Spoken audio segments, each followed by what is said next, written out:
In this video, we will talk about atomic absorption spectroscopy. This is an instrumental analysis technique for rapid trace metal analysis. It is based upon the principle that free atoms in the ground state can absorb light of a certain wavelength. These very specific wavelengths give the technique excellent specificity and detection limits in the analysis. The elements of an atomic absorption spectroscopy instrument are the following. The first one is the atomizer. The sample must be atomized first in order to be studied. An effective atomizer creates a large number of homogeneous free atoms. There are many types of atomizers, but the two most commonly used are flame atomizer and electrothermal graphite atomizer. Flame atomizers accept an aerosol from a nebulizer into a flame that has enough energy to both volatilize and atomize the sample. When this happens, the sample is dried, vaporized, atomized, and ionized. Electrothermal atomizers employ graphite tubes that increase temperature in a stepwise manner. Electrothermal atomization first dries the sample and evaporates much of the solvent and impurities, then atomizes the sample and then raises it to an extremely high temperature to clean the graphite tube. An important difference between these two atomizers is the sensitivity. Flame atomizers get results in ppm levels, and graphite atomizers get results in ppb levels. Another element is the radiation source, which irradiates the atomized sample. The sample absorbs some of the radiation, and the rest passes through the monochromator to a detector. Radiation sources are of two categories, line sources and continuum sources. Line sources, like the one you can see in the illustration, excite the analyte and emit its own line spectrum. Continuum sources have radiation that spreads out over a wider range of wavelengths. Continuum sources are typically used for background correction to eliminate the matrix, so only the signal of the analyte is observed. Another element is the monochromator. Monochromators are used to separate the different wavelengths of light before they pass to the detector. They can be either single beam or double beam. Single beam monochromators, like the one you can see in the illustration, only require radiation that passes directly through the atomized sample, while double beam monochromators require two beams of light, one that passes directly through the sample and one that does not pass through the sample at all. The single beam monochromators have less optical components and therefore suffer less radiation loss. Double beam monochromators have more optical components, but they are also more stable over time because they can compensate for changes more readily. Now let's see how the instrument works. We're going to learn about the AA. So first you're going to make your standards. So the AA measures a lower and smaller range of concentrations for metals. So my standards are usually between 0.8 to maybe 25, maybe 20.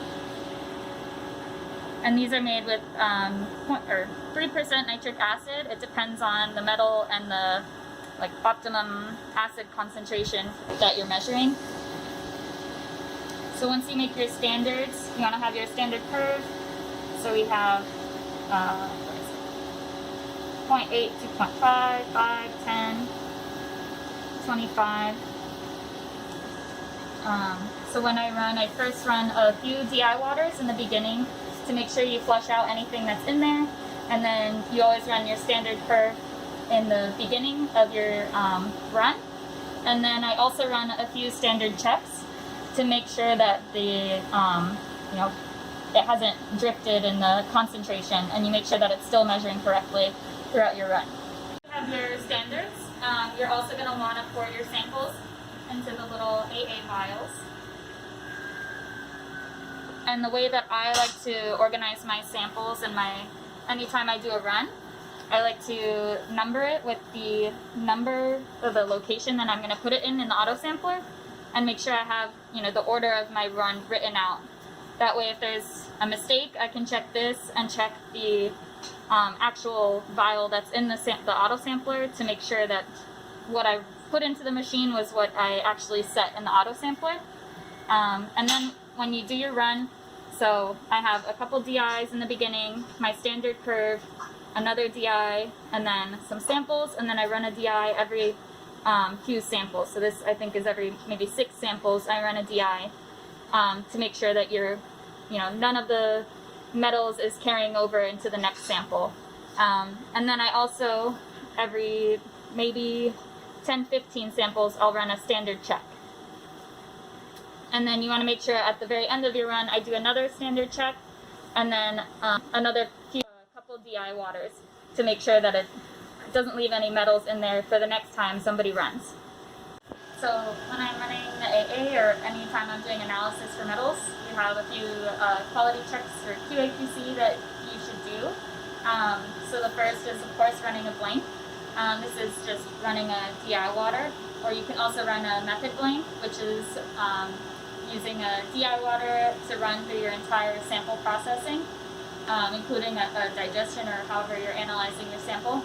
Then there's also a blank spike. This is a blank spiked with a certain amount of metal taken through the entire analysis process, and then also a sample spike or a matrix spike. And that's your sample and then spiked with a known amount of metal and carried through the entire process.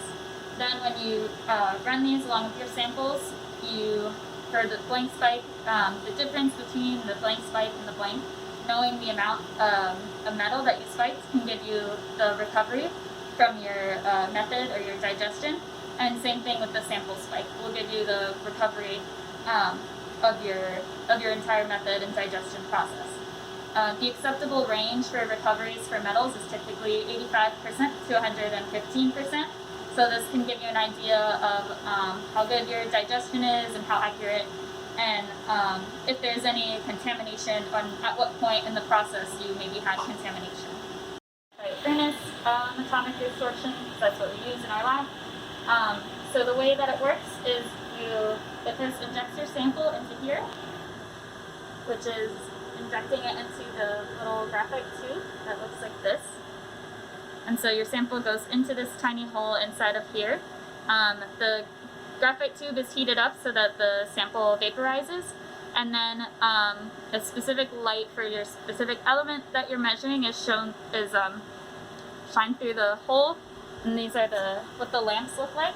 So there's a lamp for each element, and then each element has a specific wavelength that it can absorb.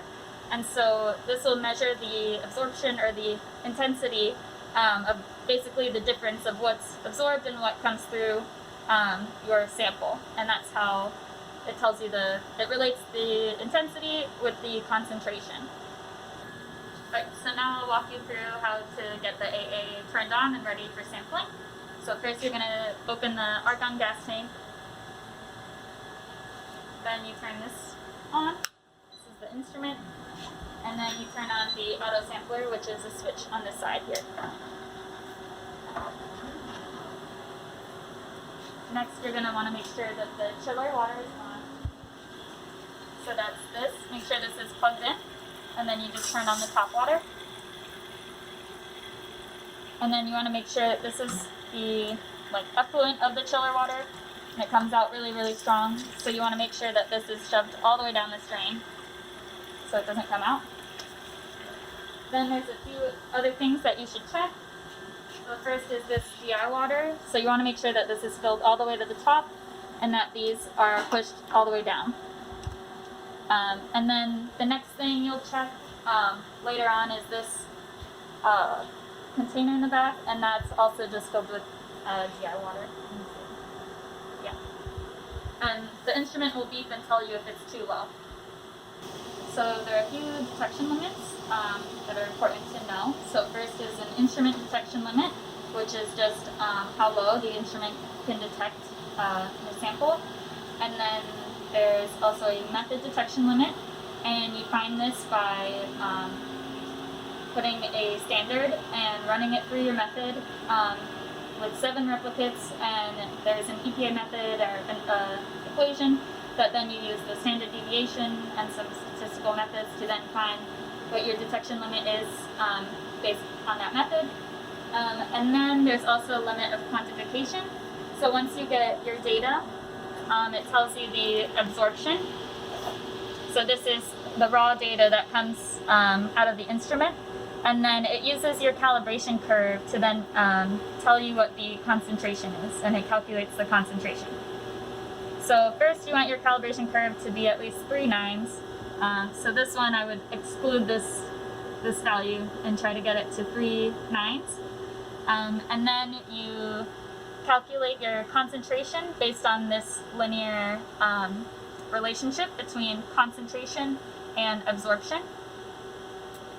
Then your limit of quantification is going to be the average of what the absorption is in your DI water or in your sample matrix. So for example, I use 3% nitric acid.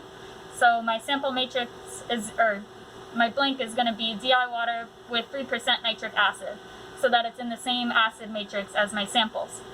Then this absorption that it's reading, it's not going to be 0. There's going to be some background that the instrument detects. Then my limit of quantification is going to be either 3 to 5 times this number, and that's the lowest that I can or detect or quantify in my samples.